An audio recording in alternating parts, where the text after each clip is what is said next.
Video പഴഞ്ചൊല്ലുകളെ കുറിച്ചാണ്. നിറകുടം തുളുമ്പില്ല, നിറമുള്ളവർ അല്പത്തരം കാട്ടില്ല.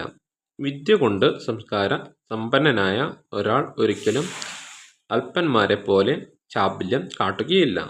കുടത്തിൽ നിറയെ ജലം കൊണ്ടുപോകുമ്പോൾ തുളുമ്പിപ്പോകാറില്ല. നേരെ മറിച്ച് നിറച്ചില്ലെങ്കിൽ തുളുമ്പിപ്പോയിക്കൊണ്ടിരിക്കും. ഇതുപോലെയാണ് നമ്മളും. അല്പന്മാർ അവരുടെ കേമത്വം നാലാളെ അറിയിക്കാനായി പലതും വീമ്പളക്കിക്കൊണ്ടിരിക്കും. അഹങ്കാരികളിൽ സംസ്കാര രാഹിത്യം തുളുമ്പിക്കൊണ്ടിരിക്കുന്നത് കാണാം. സാമ്പത്തികമായും സാംസ്കാരികമായും സമൃദ്ധി നേടിയവരിലാകട്ടെ അല്പത്വത്തിൻ്റെ ലാഞ്ചന പോലും കാണുകയുമില്ല. അതിനാൽ നാം ഓരോരുത്തരും നിറക്കൂടങ്ങളായി തീരാൻ ശ്രമിക്കണം. ഒരിക്കലും അഹങ്കരിക്കരുത്. ഇന്നത്തെ വീഡിയോ ഇവിടെ നിർത്തുന്നു. Subscribe, like, share.